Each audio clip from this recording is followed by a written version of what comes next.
너 앉으세요. 여기 앞에. 여기다 앉으시 다 앉으시라.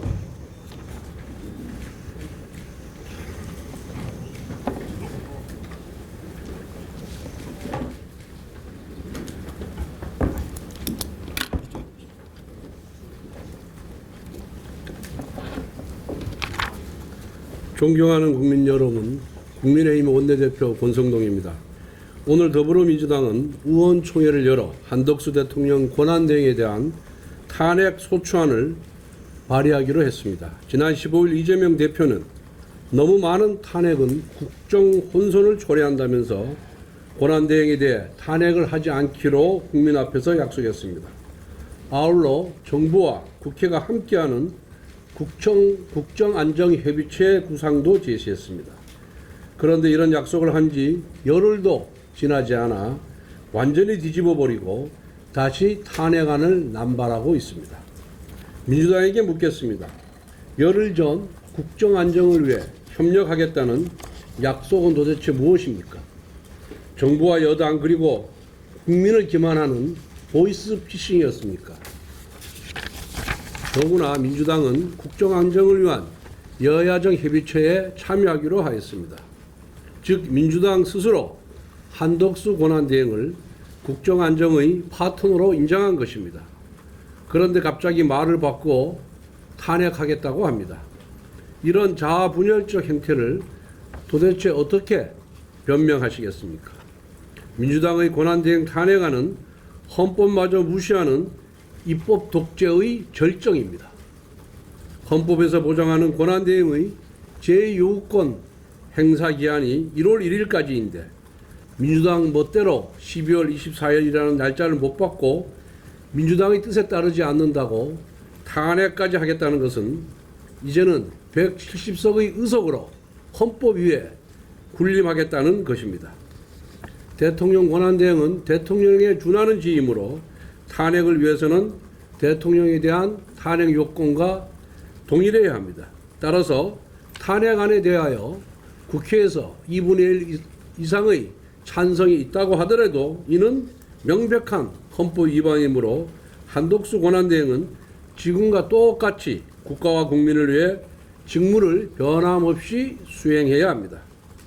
무엇보다 한덕수 권한대행 체제는 경제, 외교, 안보 차원에서 매우 중요합니다. 이미 정치적인 불확실성은 경제 전반에 먹구름을 들이고 있습니다. 한국은행은 내년도 1%대의 낮은 경제 성장률을 시사했고 중소기업 조항에는 최근 수출 중소기업 10곳 중 3곳이 수출 피해를 보고 있다고 밝혔습니다. 환율은 한덕수 권한대행 탄핵을 시사하는 것만으로 더욱 불안정해질 것입니다. 대신인도 하락 역시 면치 못할 것입니다. 그 피해는 고스란히 국민 몫입니다. 정부는 경기 활성화를 위해 내년도 예산의 75%를 상반기에 배정하겠다고 했습니다. 이재명 대표의 추경놀이조차 적극 수용했습니다. 그런데 이를 집행하기 위한 행정 수반을 거듭 탄핵한다면 대체 무슨 소용이 있겠습니까? 미국은 한덕수 권한대행을 실질적 파트너로 응대하고 있습니다. 커트 캠벨 미 국무부 부장관, 골드버그 주한 미국 대사 모두 한덕수 권한대행의 역할을 명확하게 인정했습니다.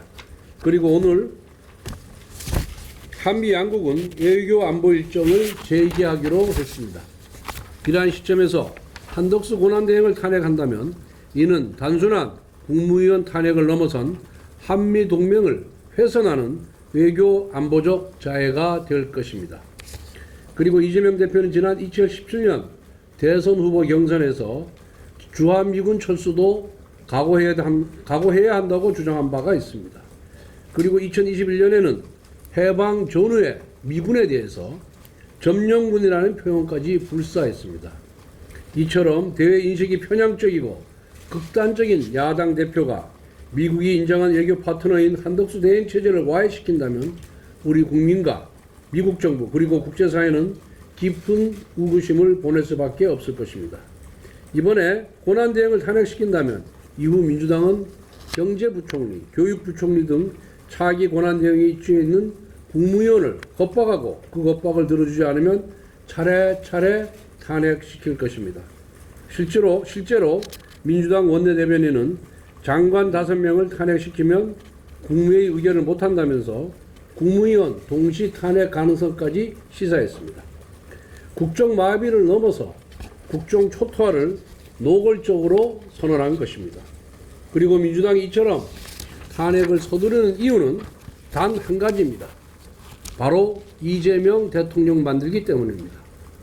만에 하나 조기 대선이 이루어지면 선거를 통해서 이재명 대표의 사법 리스크를 덮어버리겠다는 심산입니다. 지금 이재명 대표가 사법 리스크에 쫓기고 있기 때문에 민주당은 더욱 조급하게 탄핵안을 남발합니다. 정부를 실질적으로 와해시켜 대선 국면을 유리하게 이끌어 보겠다고 하는 것입니다. 역사는 되풀이되지는 않지만 가르침을 준다고 했습니다. 1933년 히틀러는 수권법을 제정하여 행정부가 의회로부터 입법권을 탈취해 갔습니다. 이것은 본격적인 나치 독일 체제의 신호탄이었습니다. 지금 민주당은 탄핵이라는 카드로 행정부를 와해시키고 있습니다. 그 방향만 다를 뿐 상권 분립이 붕괴되고 당대표가 모든 권력을 휘두른다는 점에서 수권법과 그 본질이 같습니다. 히틀러의 수권법 정식 명칭은 민족과 국가의 재난을 제거하기 위한 법률이었습니다. 나치의 법률 역시 국가를 위한다는 명분으로 치장했던 것입니다. 지금 민주당의 광면에 찬 폭주는 그 어떤 이름과 명분으로 꾸민다 해도 상권 분립의 붕괴와 이재명 유일체제로 귀결될 것입니다. 만약 민주당이 한덕수 권한대행 탄핵을 강행한다면 이는 민주당에 의한 일당 독재, 이재명의 유일체제를 전면화하겠다는 선언과 다름없습니다. 그동안 민주당이 외쳐온 국정 안정이 결국은 국정 탈취였다는 것을 자백하는 꼴이 될 것입니다. 지금 국민들이 바라는 것은 안정적인 국정 수습입니다. 민주당은 이성을 되찾고 한덕수 대통령 권한대행에 대한 탄핵안 발의 결정을 즉시 취소해 주기를 바랍니다.